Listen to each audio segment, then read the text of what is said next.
আসসালামু আলাইকুম, have a good day. Welcome to financial management e-learning.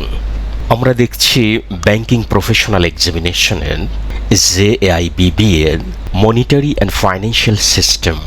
Central bank সেটা হচ্ছে একটা গভর্নমেন্টাল একটা ইনস্টিটিউশনস একটা কান্ট্রির, সে currency, money supply, interest rate, অন্যান্য সব জিনিসগুলি মনিটর করে। এরকম ওয়ার্ল্ড ওয়াইড সেন্ট্রাল ব্যাংক রয়েছে, যেমন ইউনাইটেড স্টেটের ফেডারেল রিজার্ভ রয়েছে, ইউকের ব্যাংক অফ ইংল্যান্ড রয়েছে, এবং আমাদের বাংলাদেশের সেন্ট্রাল ব্যাংক রয়েছে, Bangladesh bank. A central bank, a reserve bank, or monetary authority is a banking institution granted to exclusive privilege to lend a government its currency. Central ব্যাংকের অনেক কাজ আছে। সেন্ট্রাল ব্যাংক অন্যান্য ব্যাংকগুলির নিকাশঘর হিসেবে কাজ করে, সে অন্যান্য ব্যাংকের লেন্ডার হিসেবে কাজ করে, সরকারের ব্যাংক হিসেবে কাজ করে। এই ধরনের অসংখ্য কাজ সেন্ট্রাল ব্যাংক করে এবং সে আসলে রেগুলেটর। সেন্ট্রাল ব্যাংকের হিস্টোরি যদি আমরা দেখি, সেন্ট্রাল ব্যাংক আসলে একদিনে হয়নি, ধাপে ধাপে এসেছে। এবং আমাদের এই দক্ষিণ এশিয়া রিজনে 1700 সালে প্রথম হয় হিন্দুস্তান ব্যাংক, 17 সালে কলকাতায় হয়, এবং এই ধরনের অনেকগুলি ব্যাংক রয়েছে। আস্তে আস্তে সেগুলি প্রসার লাভ করে। ফার্স্ট পাবলিক ব্যাংক হিসেবে offer accounts not directly convertible of coin, the bank of Amsterdam establish, যেটা ব্যাংক অফ আমস্টারডাম, সেটা 1609 সালে প্রথম হয় এবং এটাকে প্রথম ট্রুলি সেন্ট্রাল ব্যাংক হিসেবে বলা হয়। এবং 1694 সালে ব্যাংক অফ ইংল্যান্ড হয়। আমাদের বাংলাদেশ ব্যাংক, এটা হচ্ছে সেন্ট্রাল ব্যাংক, এটা এশিয়ান ক্লিয়ারিং ইউনিয়নের সাথে যুক্ত, আকুর সাথে। এটা সরকারের ব্যাংক। 16 ডিসেম্বর 1971 সালে এটি ফাউন্ডেড হয়। এর ফাউন্ডার হচ্ছে বাংলাদেশ সরকার। 7 এপ্রিল 72 সালে বাংলাদেশ ব্যাংক অর্ডার 1972 এর মাধ্যমে এটা আত্মপ্রকাশ করে। পূর্বের স্টেট ব্যাংক অফ পাকিস্তান, যেখানে আমাদের ছিল পূর্ব পাকিস্তানে, সেটা মহান স্বাধীনতার পরে বাংলাদেশ ব্যাংক হয় এবং কান্ট্রির সেন্ট্রাল ব্যাংক হয়। বাংলাদেশ ব্যাংকের ফাংশন অনেক। সামগ্রিক ব্যাংককে সে রেগুলেট করে, মনিটারি সিস্টেমকে রেগুলেট করে। এর মেজর ফাংশন এরিয়া হচ্ছে formulate and implement the monetary and credit policies, regulation and supervision of banks, non-banking financial institutions, management of countries' international reserves, currency note issue করা, regulation supervision করা payment সিস্টেমকে, সরকারের bank হিসেবে কাজ করা, money laundering প্রিভেনশনের কাজ করা, ফরেন এক্সচেঞ্জ রেগুলেশন অ্যাক্টের সঠিকভাবে কাজ করা, ফরেন এক্সচেঞ্জ ম্যানেজ ইমপ্লিমেন্টেশন করা, ডিপোজিট ইন্স্যুরেন্স স্কিম ম্যানেজ করা, অন্যান্য অসংখ্য কাজ রয়েছে সেন্ট্রাল ব্যাংকে। আর এর মেইন ফাংশন হচ্ছে basically monetary and credit policy formulate করা, কারেন্সি ইস্যু অ্যান্ড রেগুলেট করা, ফরেন এক্সচেঞ্জ রিজার্ভ ম্যানেজ করা, ব্যাংক এবং ফাইন্যান্সিয়াল ইনস্টিটিউটগুলিকে রেগুলেট করা, সুপারভিশন করা, গভর্নমেন্টের ব্যাংক হিসেবে কাজ করা। বাংলাদেশে এই মুহূর্তে অনেকগুলি ব্যাংক রয়েছে। শিডিউল ব্যাংক, নন শিডিউল ব্যাংক, দুইটা ভাগে ভাগ করা যায়। 61 নাম্বারস অফ শিডিউল ব্যাংক এই মুহূর্তে বাংলাদেশে রয়েছে। স্টুডেন্ট কমার্শিয়াল ব্যাংক রয়েছে 6টা, স্পেশালাইজড ব্যাংক 3টা রয়েছে, প্রাইভেট কমার্শিয়াল ব্যাংক 43 নাম্বার রয়েছে, কনভেনশনাল রয়েছে 33টা, ইসলামী শরিয়া বেজ রয়েছে 10টা, ফরেন কমার্শিয়াল ব্যাংক রয়েছে 9টা, ইত্যাদি।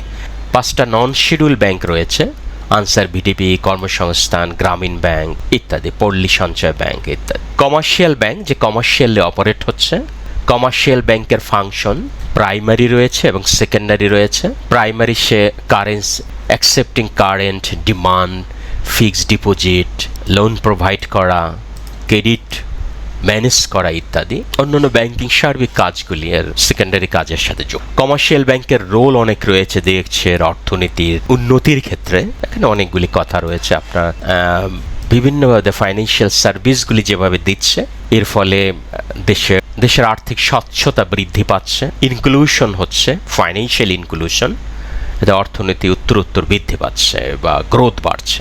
কমার্শিয়াল ব্যাংকের বিভিন্ন রকম টাইপ রয়েছে, যে কিছু আছে প্রাইভেট, কিছু আছে পাবলিক এবং কিছু রয়েছে ফরেন ব্যাংক। এগুলি আসলে বলা বাহুল্য এগুলি আপনারা সবাই জানেন যে প্রাইভেট কোনগুলি, যেমন আসে প্রাইভেট, পাবলিক রয়েছে যেটা আসলে গভর্নমেন্টের, এবং ফরেন ব্যাংক রয়েছে যেগুলি। কমার্শিয়াল ব্যাংক এই যে মানি ক্রিয়েট করে, কিভাবে করে? Commercial banks create money when they make loan. তারা যখন লোন দেয় তখন কিন্তু এই টাকা বেড়ে যায়। যেমন আমরা এখানে দেখব যে কিভাবে এই টাকাগুলি বাড়ে। When a bank makes a loan, it credit the borrower's account with a certain amount of money. This newly created money can be then used by the borrowers to purchase goods and service. এই যে লোনটা দিচ্ছে একজন deposit, ব্যাংকের কাজ কি? ব্যাংকের কাজ হচ্ছে ডিপোজিট কালেকশন করা এবং সেই ডিপোজিটের টাকাটা সঠিকভাবে ব্যবহার করা বা লোন দেওয়া, অন্যান্যভাবে ইনভেস্ট করা, এবং ডিপোজিটরকে যে ইন্টারেস্ট দেওয়া হচ্ছে আর লোন থেকে যে ইন্টারেস্ট, লোন বা ইনভেস্ট করে যে ইন্টারেস্ট পাওয়া যাচ্ছে, এই ডিফারেন্সটা হচ্ছে ব্যাংকের লাভ। Commercial banks perform the function of credit creation in an economy. Therefore, the money that created in the commercial bank is known as credit money. This is achieved by the commercial bank in the form of purchasing securities and providing loan. The commercial banks are able to create money or credit against deposits through the bank multiplier. By credit, we mean granting loan and advance made by bank to the public. And creation of money or credit refers to the multiplication of loans and advance. Every loan create a deposit, and credit creation by commercial bank refers to the multiplication of original bank deposit. Bank create deposit via lending. The money multiplier, এখানে আমরা একটা example দেখি যে একটা bank 1000 টাকা deposit করেছে অগ্রণী ব্যাংকে উইথ রিকোয়ার্ড রিজার্ভ হচ্ছে 10%। এই ব্যাংক 100 টাকা কিপ করে বাকিটা আবার লোন দিয়েছে ওয়াইয়ের কাছে 900 টাকা। ওয়াই যে মানিটা ইউজ করেছে সে গুডস বাই করেছে 900 টাকার এবং জেডকে দিয়েছে, জেড আবার আরেকটা ব্যাংকে জমা দিয়েছে সাউথ ইস্ট ব্যাংক সেই 900 টাকা তার ডিপোজিট তার 10% রিজার্ভ ব্যাংকে রেখে বাকি আবার 810 টাকা লোন দিয়েছে এমকে। এম তার এই জিনিসটা আবার সোনালী ব্যাংকে জমা রেখেছে, সেখানে 810 টাকা থেকে আবার 10% 81 টাকা সোনালী ব্যাংক মিনিমাম লিগ্যাল রিকোয়ারমেন্টটা ডিপোজিট দিয়ে বাকিটা আবার পির কাছে লোন দিয়েছে 729 টাকা। তো এইভাবে যদি চলতে থাকে, আমরা এখানে চিত্রে দেখি যে প্রথম ইনিশিয়াল ডিপোজিট 1000 টাকা ছিল, এখানে রেগুলেটরি রিকোয়ারমেন্ট 100 টাকা রেখে 900 টাকার লোন দেওয়া হয়েছে, তাহলে এখানে রেগুলেটরি রিজার্ভ হচ্ছে কিন্তু 100 টাকা, ডিপোজিট 1000 টাকা, লোন দেওয়া হয়েছে 900 টাকা। এই 900 টাকা থেকে 10% সেকেন্ড লেয়ারে এসে 10% তার রেগুলেটরি রিকোয়ারমেন্ট হিসেবে রাখলো এবং বাকি 810 টাকা লোন দিল। তাহলে দেখেন এখানে রিজার্ভ টোটাল হয়েছে 90 আর 190, আর টোটাল ডিপোজিট কিন্তু হয়ে গেছে 1900, 1000 সাথে আরও 900 যোগ হচ্ছে, লোন হচ্ছে 1710। এরপর এই 810-এর আবার 10% যেহেতু এটা চেঞ্জ হয়ে আরেকজনের কাছে গিয়েছে, পরের লেয়ারে 810 যে ডিপোজিট হলো থার্ড লেভেলে এসে তার 10% রেগুলেটরি রিকোয়ারমেন্ট রেখে বাকি 729 টাকা, মানে 729 টাকা লোন দেওয়া হলো। তাহলে লোন হলো 2439 টাকা, আর ডিপোজিট হলো 2710 টাকা, আর রিজার্ভ হলো 271 টাকা। 271 আবার সেই 729 টাকা 10% ফোর্থ লেয়ারে এসে ফোর্থ টাইম 72 টাকা 90 পয়সা রিজার্ভ রেখে, যে রিজার্ভটা যোগ হলে টোটাল রিজার্ভ হবে 343 টাকা 90 পয়সা, আর 656 টাকা আবার লোন দেওয়া হলো। তাহলে এখানে ডিপোজিট হলো 3439 টাকা, আবার লোন দেওয়া হলো 656 সহ টোটাল লোন হলো 3095 টাকা। তাহলে দেখেন যে 1000 টাকার ডিপোজিট সেটা আস্তে আস্তে 4টা ধাপে এসে 1000 টাকা কিন্তু আমার রিজার্ভ হচ্ছে, টোটাল ডিপোজিট 10,000 হয়ে যাচ্ছে এবং টোটাল লোন হচ্ছে 9000। তাহলে 1000 সেটা টোটাল এখানে 20,000 টাকার সমান পরিমাণে এভাবে মানি ক্রিয়েট করছে। The process of credit creation by banking system as a whole, এভাবে ব্যাংকিং সিস্টেমে ক্রিয়েশন হচ্ছে, মানি ক্রিয়েশন হচ্ছে। 1,000 টাকাই এভাবে রুলিংয়ের মাধ্যমে এখানে আমরা দেখি যে 1,000 কিন্তু রিজার্ভ হয়ে গেছে, 10,000 কিন্তু টোটাল ডিপোজিট হয়েছে এবং 9,000 কিন্তু লোন হিসেবে 4 জনকে দেওয়া হয়েছে এবং পর্যায়ক্রমে এভাবে চলতেই থাকবে। তাহলে এখানে আমরা দেখি যে এটা কিন্তু কিভাবে মানি ক্রিয়েট করছে সেটা এখানে দেখানো হচ্ছে। আমরা জানি যে মনিটারি পলিসির দুইটা ইনস্ট্রুমেন্ট রয়েছে, cash reserve ratio, statutory liquidity ratio SLR. তার মানে সিএলআর এবং এসএলআর এটা কিন্তু একটা ভাইটাল ইস্যু এবং এটা সেন্ট্রাল ব্যাংকে অন্যান্য ব্যাংকগুলি এগুলি মেনটেন করতে হয়। তা আমাদের চ্যাপ্টারের আলোচনাগুলি এখানে শেষ। এই রিলেটেড আমাদের কিছু কোশ্চেন এখানে রয়েছে, যদি আমরা একটু দেখি। এখানে প্রভাবিয়াল কোশ্চেন যে কোনো পরীক্ষা আসতে পারে, শুধু যে 96 আসবে সেটা 97, 8, 9ও আসতে পারে। What are the function of money আর explain primary and secondary function of money. তো ফাংশন অফ মানি হচ্ছে আসলে প্রাইমারি অ্যান্ড সেকেন্ডারি দুইটা। প্রাইমারি হচ্ছে মিডিয়াম অফ এক্সচেঞ্জ হিসেবে কাজ করে। It means that money can be use to make payment for all the transactions of goods and service. A buyer can buy goods through money and a seller can sell goods for money. একজন ক্রেতা টাকা দিয়ে তার পণ্য কিনতে পারে বা সেবা কিনতে পারে, আর একজন বিক্রেতা তার পণ্য বা সেবা টাকার জন্য বিক্রি করতে পারে। It is an essential function of মানি। এটা মানির কিন্তু এসেনশিয়াল ফাংশন। এটা হচ্ছে মিডিয়াম এক্সচেঞ্জ হিসেবে কাজ করে। এটা হলো প্রাইমারি ফাংশন। এবং মেজার্স অফ ভ্যালু হচ্ছে money serve as a measures of value. The value of all goods and service is expressed in terms of money. Secondary ফাংশনের ভিতরে রয়েছে standard of deferred payment. It means that money act as a standard for making future payment. It has made deferred payment such easier than before. When we borrow money from somebody, we have to return both the principal as well as interest amount in the future. This function has facilitated borrowers and lenders. It has also led to the creation of financial institution. সেগুলি আসলে secondary function হচ্ছে মানির। এবং পাশাপাশি secondary function standard হিসেবে কাজ করে, পাশাপাশি স্টোর অফ ভ্যালু হিসেবে কাজ করছে সেকেন্ডারি, এবং ট্রান্সফার অফ ভ্যালু হিসেবেও কাজ করছে। আর একটা কোয়েশ্চেন আমরা দেখি, use of money separate the acts of sale and purchase explain. Money as a store, use of money separates the act of the sell and purchase. Explain. So money as a medium of exchange enables a person to buy or sell at different point of time. It has separated the act of the sell of purchase. A buyer can buy goods through money and the seller can sell goods for money. Thus, buyer and seller of goods service can solve their purpose with the help of money by using it as a medium of exchange. So আমরা এভাবে লিখলে কিন্তু এটা আনসারটা হয়ে যাচ্ছে। দেন question একটা, মানি as a store of value helps to shift purchasing power from present to the future. Explain. তাহলে এর বলতে গেলে answer, money has a general acceptability and its value remain stable. It can be easily stored and future use. It can be easily stored for future use. Hence, help the shift of purchasing power from the present to the future. সিতে রয়েছে, what do you mean by double coincidence of wants? So double coincidence of wants means one person should be able to accept what other person is willing to give in exchange. The above mention is the accept that they explain the details money function of money. Question 3, এভাবে আমরা যে যতগুলি question আমার এই পেপারে থাকবে সবগুলি আমরা সিরিয়াল যাব। 3 number question, how do banks create money? Bank কিভাবে মানি ক্রিয়েট করে? To what extent single bank can create money? A banking system as a whole. যেটা আমরা একটু আগে দেখলাম যে ব্যাংক, কমার্শিয়াল ব্যাংক লোন দেওয়ার মাধ্যমে কিভাবে মানি ক্রিয়েট করে, ঠিক এই জিনিসটি কিন্তু ওই আনসারটা।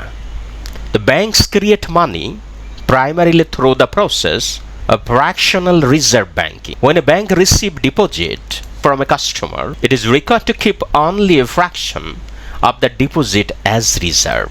এবং অন্যগুলি সে তার লেন্ডিং করছে এবং যেভাবে লেন্ডিং করছে সেই টাকাটা সে হয়তো অন্য অ্যাকাউন্টে অন্য ব্যাংকে জমা দিচ্ছে, সেখানে আবার একটা ডিপোজিট হচ্ছে, সেই ডিপোজিটটা আবার একটা অংশ আবার লেন্ডিং হচ্ছে, তা এইভাবে মানি ক্রিয়েট হচ্ছে।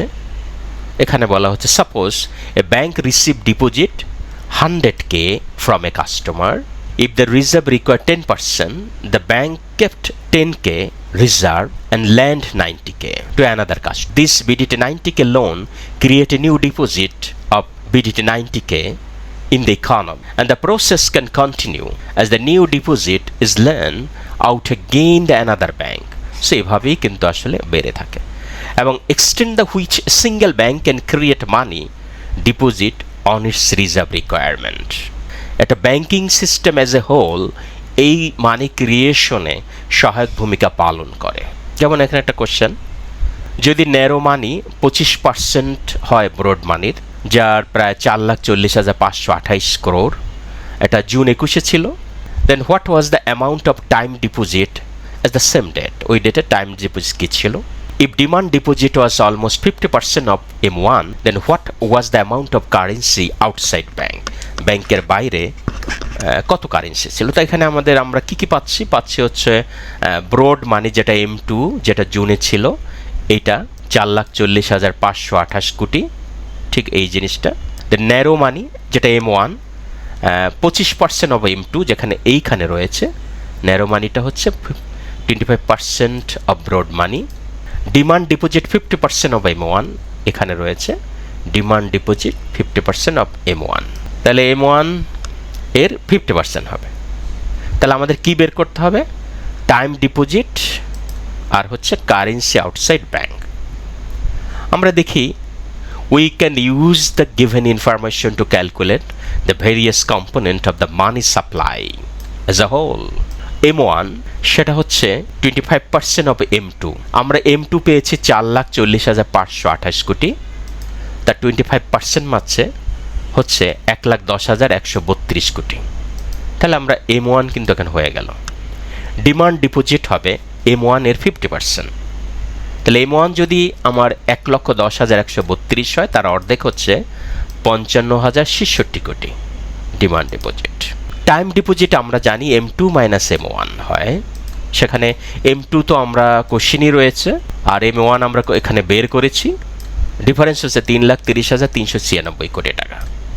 কারেন্সি আউটসাইড ব্যাংক সেটা হচ্ছে M1 থেকে যদি আমরা ডিমান্ড ডিপোজিট মাইনাস করি তাহলে বাকিটা পাবো। তাহলে আলটিমেট আসলে 55,066 কোটি টাকা হচ্ছে outside bank. Therefore as of June 2011, the amount of time deposit was 3,30,396 crore এবং কারেন্সি আউটসাইড ব্যাংক ছিল 55,066 কোটি টাকা। তো শেষ।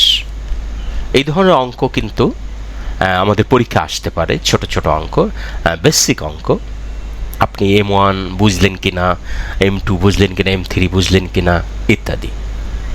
এখানে অনেকগুলি ছোট ছোট কোশ্চেন রয়েছে। What are the near monies? What is a stable demand? What are the factors affecting demand for money? What does the demand for money depends negatively on? So near money হচ্ছে financial asset which cannot be used as a medium of exchange but are close substitute of money. এটা financial asset, কিন্তু আপনি সরাসরি করতে পারবেন না। such financial assets are easily transferable to money with a little or no less original nominal value. Near money includes assets such as fixed deposit, time deposit, long-term government bond, etc. A stable demand for money implies the stable money multiplier. Therefore, stable makes the easier to predict the effect of given money supply on the aggregate money income. And demand for money depends on three main factors. আমরা এই তিনটার উপরে: national income, the price level এবং হচ্ছে rate of interest. Since the cash and the most checking amount don't pay much interest, but bonds do. Money demand varies negatively with interest rate. That means the demand for money goes down when interest rate rise, and it goes up when interest rate fall. সেভাবে ছোট ছোট করে এভাবে answer আমরা দিতে পারি। আর একটা দেখি, how do you define monetary system? What are the constitutions of monetary system? How come it is different from financial system? সেটা আমরা দেখেছি যে monetary system refers to the set of institutions, policies and procedure that governs the creation, distribution and use of money within an economy. Constitutions of monetary system, এখানে central bank রয়েছে যে regulate করছে, commercial bank রয়েছে মানি circulate করছে, government রয়েছে regulation monetary system regulate করার জন্য, and financial market রয়েছে। এই সবগুলোর সমন্বয়ে কিন্তু একটা মনিটারি সিস্টেম হয়। Monetary system is different from the financial system, কেননা মনিটারি সিস্টেম সে মানি ক্রিয়েশন, রেগুলেশন ইত্যাদির কাজ করে, আর ফাইন্যান্সিয়াল সিস্টেম যেখানে ফাইন্যান্সিয়াল ইনক্লুশন থেকে শুরু করে অন্যান্য কাজগুলি করে, রেগুলেটরি কমপ্লায়েন্স মেনে চলে ইত্যাদি। আসলে how do difference between real and nominal interest rate? তো রিয়েল এবং নমিনাল ইন্টারেস্ট রেটের যে পার্থক্য হচ্ছে, যেমন আমরা দেখি যে নমিনাল ইন্টারেস্ট রেট হচ্ছে is the rate which money in nominal terms, মানে হচ্ছে the interest rate without adjusting for inflation, মানে ইনফ্লেশন অ্যাডজাস্টিং ছাড়াই হচ্ছে নমিনাল ইন্টারেস্ট রেট। আর যখন রিয়েল ইন্টারেস্ট রেট হচ্ছে যেখানে ইনফ্লেশনকে অ্যাডজাস্ট করা হচ্ছে। জাস্ট এই জিনিসটা যদি মাথায় থাকে আমরা কিন্তু আরও অনেক কিছু লিখতে পারবো। তো রিয়েল ইন্টারেস্ট রেট হচ্ছে যেখানে আমাদের যে ইনফ্লেশন রেট রয়েছে প্রেসক্রাইব সেটাকে অ্যাডজাস্ট করে নেওয়া, আর নমিনালে সেটা অ্যাজ ইউজুয়াল যেখানে অ্যাডজাস্ট করা হচ্ছে না। What do mean by supply of money? Supply of money refers to the total amount of money in circulation in an economy at a given point of time. আমরা কিন্তু easily এটা লিখতে পারবো। Then how do you classify them? তাহলে এই যে supply of মানি কিভাবে আমরা ক্লাসিফাইড করব? অনেকভাবে আমরা ক্লাসিফাইড করতে পারি। বেস মানি, তারপরে M1, M2, M3, আমরা যেভাবে দেখেছি ন্যারো মানি এবং ব্রড মানি যেভাবে ক্যাটাগরি করা যায় সেগুলি। Why interbank deposit is not included in the definition of money supply? তাহলে ইন্টারব্যাংক ডিপোজিট মানি সাপ্লাইয়ের ভিতরে যুক্ত কেন হয় নাই? Interbank deposit which refers to deposit held by one bank with another bank are not included in the definition of the money supply because কেন করা হয় নাই? They do not represent money that is available for use in the economy, কারণ এটা ইকোনমিতে ব্যবহার করার জন্য available নয়। Interbank deposit are typically use for settlement purpose. Interbank lending and borrowing can affect the liquidity of banks and impact their ability to lend customer, which can be indirect effect on the broader economy. আরেকটা question, what is monetary standard? So monetary standard হচ্ছে accepted laws, practice and customs that defines money in an economy, যেটা আসলে ব্যবহার করতে হয়। why, যেটা আসলে মেনে চলতে হবে। A monetary standard is what a country decide to use as money. It could be paper currency, gold, coin, etc., medium exchange. Why demand deposit are included in the M1 definition of money? তাহলে demand deposit কেন ব্যবহার করা হয়েছে? Demand deposit are include M1 definition of money because they are a highly liquid form of money that can be easily used as means of payment. এই জন্য M1 এর সাথে যুক্ত করা হয়েছে। The inclusion of demand deposit M1 allow for a more accurate representation of the amount of money that is available for use of economy and helps the information monetary policy decision. Okay? Arata question, we must note two things about any measurements of money supply. State those two things. দুইটা, একটা হচ্ছে মানি supply measures are not fixed, এটা আসলে fixed না। আর একটা হচ্ছে difference measure of money supply can provide different information. কথা সত্য, এই দুইটা item. What constitutions non legal tender money and why are they called so? Non-legal tender money refers to any forms of currency of payment that is not recognized as a legal means of payment by the government or central bank of a country. Non-legal tender money includes যেমন হচ্ছে bitcoin ইত্যাদি, যেগুলি আসলে আমাদের দেশে এখনো বৈধতা পায়নি, এটা লিগ্যাল ফর্মে আসেনি, এই জন্য এটাকে যেমন non legal tender money can be used transaction along with parties involve, যখন আমরা সেটা অ্যাকসেপ্ট করে নেওয়া হবে। The value of accepting the subject, এটা আসলে সেন্ট্রাল ব্যাংক অনুমোদন সাপেক্ষে সেটা হবে, এই জন্য এখনও কিন্তু সেটা বাংলাদেশে এখনও এটা লিগালাইজ হয়নি। Question 11, why general people will have demand for money? General people will have demand for money because money is need for facilitate transaction, pay bill and purchase goods and service, এবং এক medium of exchange হিসেবে ব্যবহার করা, এই জন্য এটার demand রয়েছে। Which sort of demand for money is influenced by the income and which by rate of interest? যেখানে দুইটা মেইন টাইপস রয়েছে ডিমান্ড ফর মানির, একটা হচ্ছে ট্রানজ্যাকশনের জন্য ট্রানজ্যাকশন ডিমান্ড, আর একটা হচ্ছে asset demand. Transaction demand money হচ্ছে refers to the demand for money needs for carry out day to day ট্রানজ্যাকশনের জন্য, আর যেটা পরবর্তীতে ব্যবহার করা হবে লং রানের জন্য সেটা রেখে দেওয়া হচ্ছে, যেটা হলো অ্যাসেট মানি ডিমান্ড। সো এই overall money influence in the variety of ফ্যাক্টরসের উপর ডিপেন্ড করে, including income, interest, inflation, economic condition ইত্যাদির উপরে এই ডিমান্ড ডিপেন্ড করে। Understanding the factors, the influence of the demand for money is important for policy maker and economists, as it can be helped to make information decision about monetary policy and the function of economy. Okay, question 12, for each of the following asset include which the monetary aggregate M1 M2 include them? এখানে currency outside bank যেটা রয়েছে এটা কিসের সাথে include করা? Demand deposit, time deposit, cheque. তাহলে এখানে আমরা দেখি আমরা M1 M2 monetary aggregate includes various types of asset, যেটা আমরা দেখেছি। M1 ইনক্লুড কি করছে? কারেন্সি সার্কুলেশন, ডিমান্ড ডিপোজিট, অন্যান্য জিনিসগুলি। আর M2 করছে M1 পাশাপাশি saving deposit, small time deposit, money market, retail মার্কেটের টাকাগুলি, এগুলি এখানে ইনক্লুড হচ্ছে। তাহলে আমাদের কোশ্চেনে রয়েছে যে কারেন্সি আউটসাইড ব্যাংক যেটা রয়েছে এটা ইনক্লুড করা হচ্ছে বোথ M1 M2 দোনোটার সাথে যুক্ত হচ্ছে। ডিমান্ড ডিপোজিট সেটা ইনক্লুড করা হচ্ছে অনলি M1 এর সাথে। টাইম ডিপোজিট সেটা ইনক্লুড করা হচ্ছে M2 এর সাথে। আর চেকেবল ডিপোজিট করা হচ্ছে M1 M2 দোনোটার সাথে।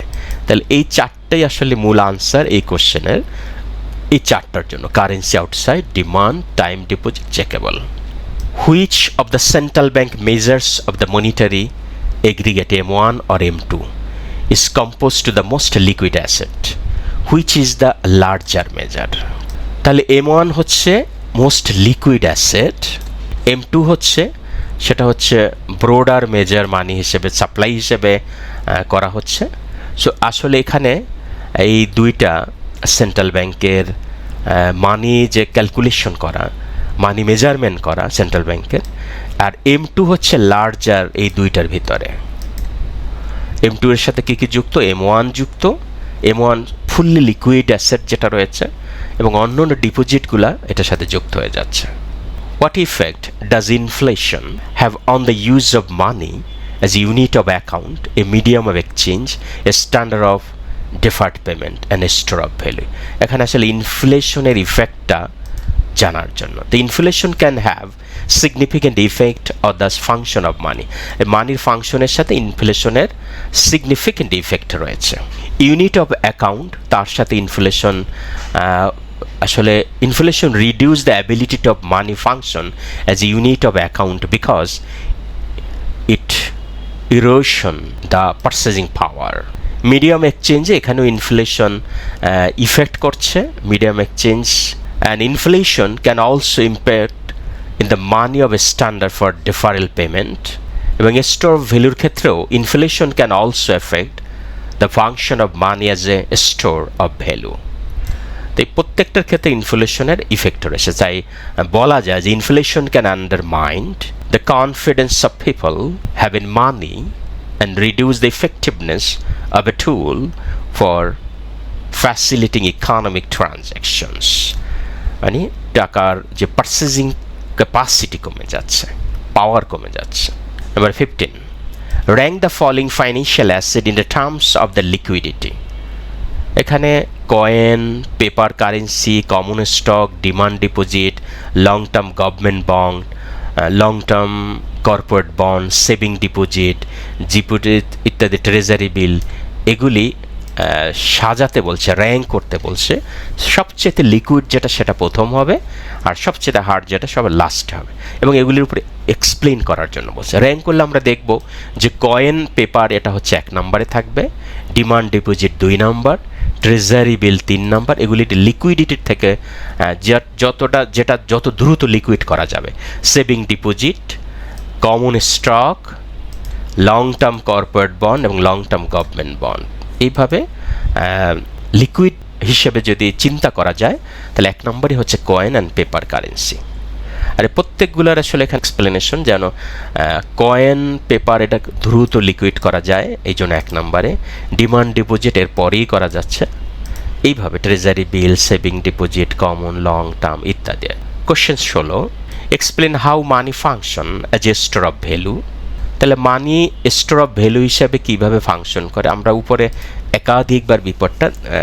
একাধিকবার বিষয়টা দেখে এসেছি।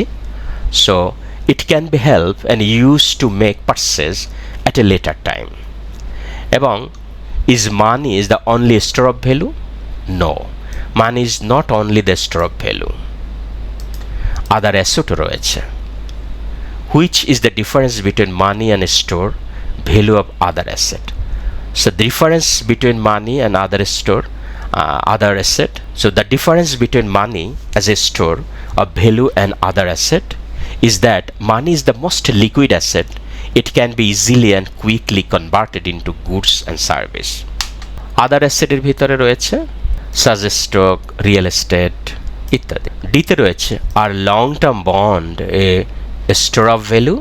Yes, long term bond can function as a store of value, কারণ এটা রেখে দেওয়া যাবে। সো এই চ্যাপ্টারের জন্য এটা লাস্ট ওয়ান। আমরা 17 নম্বর কোশ্চেন দেখতেছি।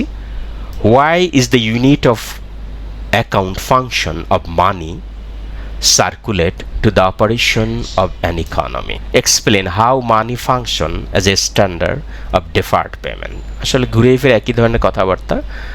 The unit of account function of money is crucial to the operation of an economy because it provides a common standard for measuring the value of goods and service. এখানে এই বিষয়ে অনেকগুলি কথা আছে যেগুলি আমাদের জানা জিনিস। মানি as unit of account help করছে আমাকে ট্রানজ্যাকশন করতে, মানি সেটা প্রোভাইড করছে কমন মেজারমেন্ট, ভ্যালু দিচ্ছে, এবং বেটার ইকোনমিতে এটা আমাকে গুড সার্ভিস এক্সচেঞ্জ করতে সহায়ক ভূমিকা পালন করছে। Money function as a standard deferred payment, কারণ আমরা এটা এই অ্যাকসেপ্টেবল হচ্ছে মানিটা আমরা একটা সেট করছি যে অমুক দিন বা লেটার অন আমরা এত টাকা দিব, একটা ইউনিটে হিসাব করা যাচ্ছে, এবং এটা ভবিষ্যতে আমি যদি কোনো পেমেন্ট করতে চাই, আমি যদি সেটা কিন্তু আমি এই মানি মেজারমেন্টের মাধ্যমে করতে পারি এবং ডিফার করতে পারি সেটাকে।